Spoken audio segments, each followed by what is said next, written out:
Before we begin, I want to ask you something simple. If you enjoy deep, emotional stories like this one, stories that stay with you long after the video ends, make sure you subscribe to the channel and turn on notifications so you never miss the next confession. Some stories are quiet. They don't explode into life with drama or chaos. They simply arrive one day and change everything. And today, I want to tell you one of those stories. I'm 52 years old, and for most of my life, I played things safe. Not the exciting kind of safe where you take calculated risks or chase big dreams. I mean the quiet, careful kind of safe. The kind where you stay inside the lines, keep your expectations low, and try not to want too much from life. Love came and went like a soft breeze through an open window. I felt it pass by a few times, but I never reached out to grab it. I suppose part of me always believed people like me weren't meant for grand stories. I was never the adventurous type, never the woman people turned their heads to watch. I was simply Maddie, a mother, a worker, a woman who built a small, steady life and tried her best to keep it together. I raised my daughter on my own after her father left when she was barely 3 years old. There wasn't much drama around it, just a quiet goodbye and the sudden weight of responsibility settling onto my shoulders. So I worked. I worked long hours, saved what little money I could, and eventually bought a small house on the edge of town. It wasn't fancy, but it was mine. Every corner of it carried my fingerprints. The kitchen always smelled faintly of lavender cleaning spray and strong coffee, the kind that could wake you up even before the first sip touched your lips. Friends used to tease me about that smell. They said if someone blindfolded them and walked them into my house, they'd know exactly where they were within seconds. Lavender and coffee. That was my life. Simple, predictable, quiet. And for many years, I believed that was enough. But something happened last spring. Something I still struggle to explain out loud. Even now, when I think about it, a strange mixture of confusion and disbelief settles in my chest. Because the truth is, I never thought something like this could happen to me. And if there's one reason I'm telling this story today, it's this. I hope you don't make the same mistake I did. It began on a sticky Saturday afternoon in early May. The kind of afternoon where the air feels thick and heavy, like the world itself is breathing slowly around you. I remember the day vividly because of the warmth drifting through the bathroom window. A soft breeze moved through the house, carrying the scent of freshly cut grass from somewhere down the street. I had just stepped out of the shower. My skin was still warm from the water, and I wrapped myself in my favorite robe, a fluffy blue one I'd owned for years. It was worn thin in places. One sleeve had started to fray near the cuff, and the fabric wasn't nearly as soft as it once was. But it was comfortable, and comfort had always been enough for me. The house was quiet. Or at least, I thought it was. At the time, I was staying at my cousin Diane's house for the week. She and her husband had gone down to Florida for a small vacation, something they had been planning for months. Before leaving, Diane had called me and asked a small favor. Could you stay at the house for a few days? She asked. Just to keep an eye on things. And more importantly, to help out with her son Jake. Jake was 22 years old, and recovering from knee surgery after a sports injury. The doctors said he'd be fine, but for a couple weeks he needed someone around to help with small things, driving to appointments, running errands, making sure he didn't push himself too hard. It seemed simple enough.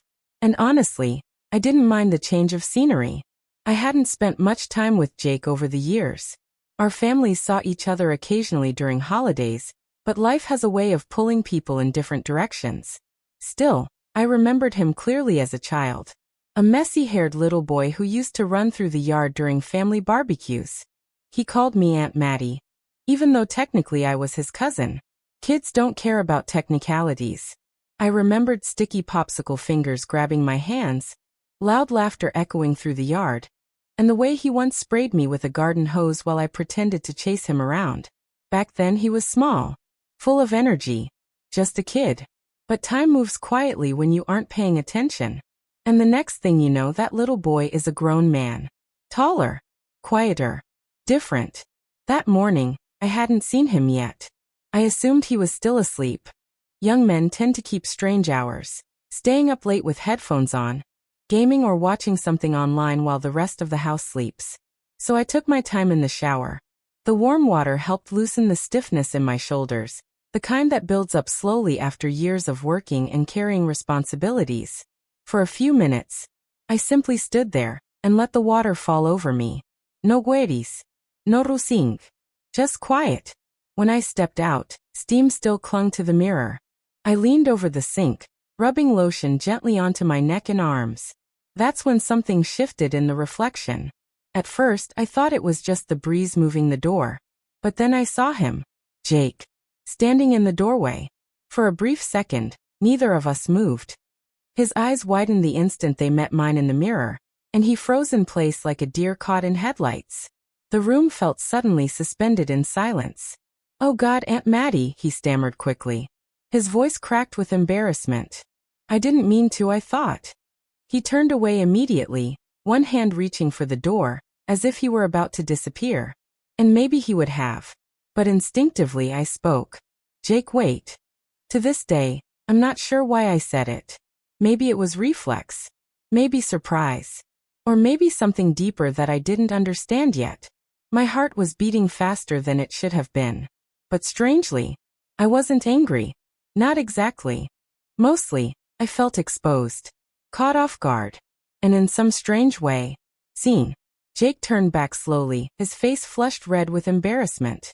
"I thought you were downstairs," he said awkwardly. "I just needed my knee brace. It's in the cabinet under the sink." I tightened my robe instinctively and took a slow breath. "It's okay," I said gently. "I should have locked the door."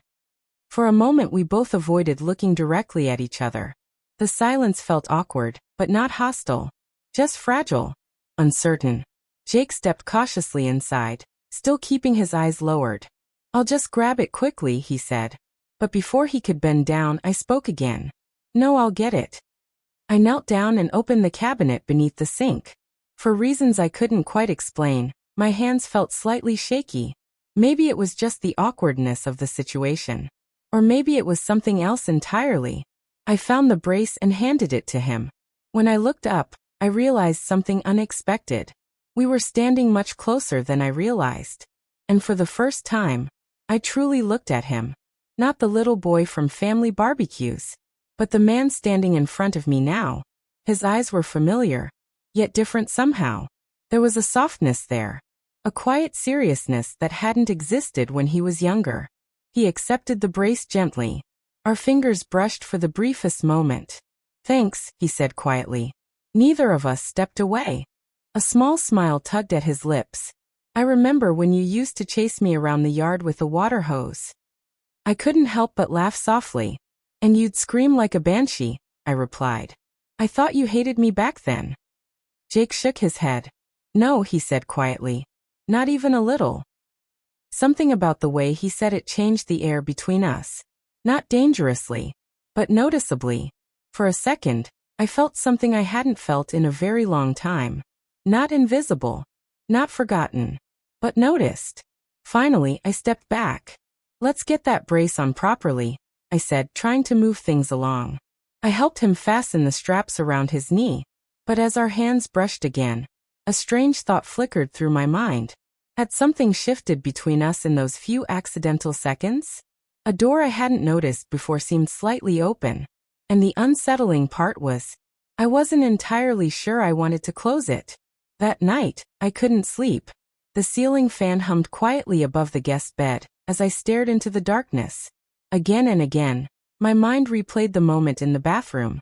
Jake's startled expression, the nervous tremble in his voice, the brief brush of his fingers against mine. It was innocent. It had to be. And yet, something about it lingered in my thoughts longer than it should have. Not because of what happened, but because of how it made me feel. Not embarrassed, not angry, but seen. And realizing that brought a quiet kind of guilt I wasn't prepared to face. If you're still here with me, listening to this story unfold, I want to ask you something before we continue. Stories like this are complicated. They make people uncomfortable because they force us to confront emotions we don't always talk about openly. Loneliness, aging, the fear of becoming invisible. So if you appreciate honest storytelling like this, consider subscribing to the channel. It helps more than you might think. Now, let me tell you what happened next. The next morning I woke up earlier than usual. Sleep had come in small pieces throughout the night, never staying long enough for my mind to rest. Every time I closed my eyes, that moment in the bathroom replayed itself in quiet loops. Jake's surprised expression, the closeness between us, the strange warmth that had lingered afterward. By the time the pale morning light filtered through the guest room curtains, I gave up on sleep entirely. I slipped out of bed and headed toward the kitchen. The house felt different in the early morning silence, still and calm, like the entire place was holding its breath. I poured cereal into a bowl and brewed a cup of coffee, the familiar smell instantly filling the kitchen. For a brief moment, it almost felt like home. Almost. But my thoughts kept drifting back to the previous day. To Jake. To the look in his eyes. I had thrown on a loose sweater despite the warm weather. It felt like armor somehow, an extra layer between me and whatever awkwardness might linger after yesterday. I was halfway through my coffee when I heard slow footsteps approaching down the hallway. Jake entered the kitchen with a slight limp, his hair still messy from sleep. For a moment, neither of us spoke. Then he glanced up and met my eyes. "Morning," he said. "Morning," I replied softly. He moved toward the counter and reached for a mug. "How's the knee?" I asked. "Still stiff," he admitted. "But better than yesterday." I nodded. "If you want, we can go through the exercises your therapist recommended." A small smile appeared on his face. "You're better than the physical therapist anyway." I laughed quietly. "I seriously doubt that." He sat down across from me at the small table by the window. Sunlight filtered through the glass, illuminating tiny dust particles floating in the air between us. "You've always been patient," he said suddenly. "Even when I was a kid causing chaos." I tilted my head. "You weren't chaos," I said. "Just energetic." Jake studied me for a moment. "You always saw the good in people, didn't you?" His tone wasn't teasing. It sounded almost thoughtful. "I try," I said. There was a long pause after that. Jake picked up his spoon, then set it down again. "Can I ask you something personal?" he said. My shoulders tensed slightly. "That depends on the question." He hesitated. Then he asked quietly, "Why aren't you with anyone?" The question caught me off guard. I blinked. "Well, that's a bit out of the blue." He looked up at me, his expression serious. "I just mean someone like you. Kind. Warm." He paused for a moment before adding softly, "Beautiful." My chest tightened unexpectedly. It had been a long time since anyone had used that word for me.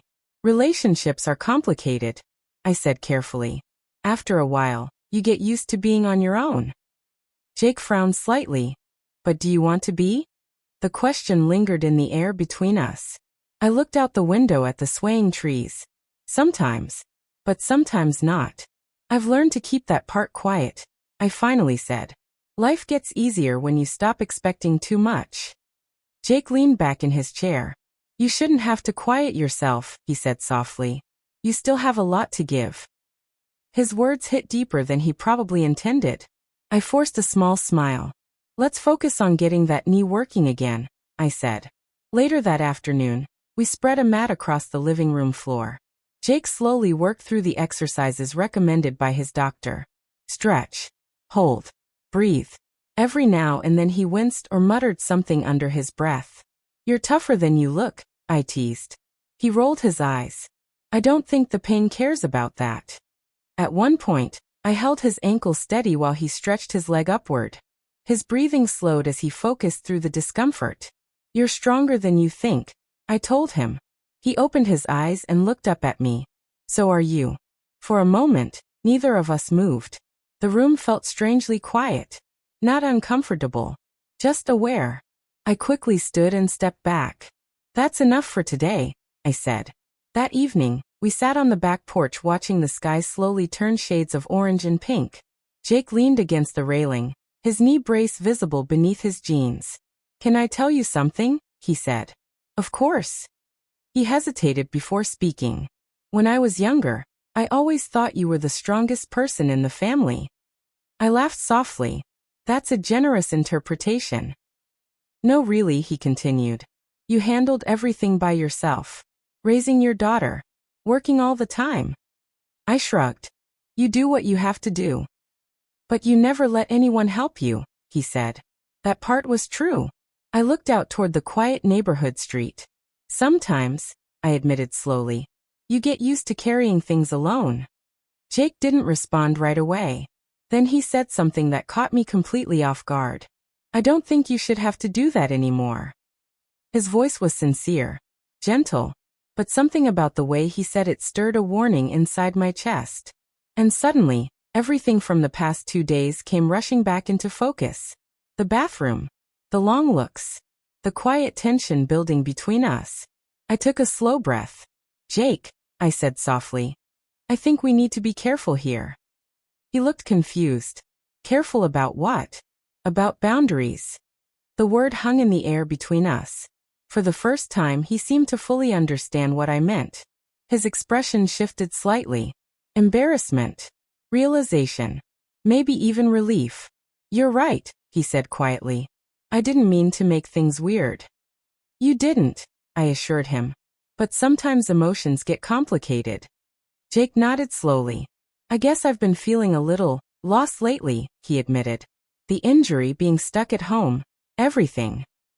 That's understandable, I said gently. Sometimes when we're vulnerable, we reach for connection in ways we don't fully understand. He gave a small, thoughtful nod.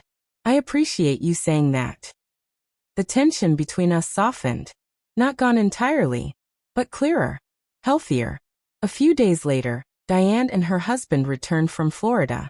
The house filled with familiar voices and movement again. Jake was already walking better by then, his knee slowly improving. Before I left, he helped carry my bag to the car. Thanks for staying this week, he said. Of course. He hesitated. I'm glad we talked. Me too, I said. Then he smiled. You're still the strongest person I know. I shook my head with a quiet laugh. Take care of that knee. I will. As I drove away, I thought about everything that had happened. Not with shame, but with clarity. Loneliness has a strange way of making small moments feel bigger than they really are. And when you've spent years believing your story is already finished, even the smallest spark of attention can feel powerful. But not every door that opens is meant to be walked through. Sometimes the bravest thing you can do is gently close it. And that's the lesson I learned that spring. Not every feeling needs to be acted on. Not every moment of connection means something deeper. But every experience, no matter how small, can teach us something about ourselves. For me, it reminded me that I wasn't invisible after all. That even after 50 years of quiet living, I still had a story worth telling. And maybe, so do you. If this story made you think, or reminded you of a moment in your own life, let me know in the comments. And if you want to hear more real stories like this one, don't forget to subscribe to the channel. Because sometimes, the quietest stories are the ones that stay with us the longest.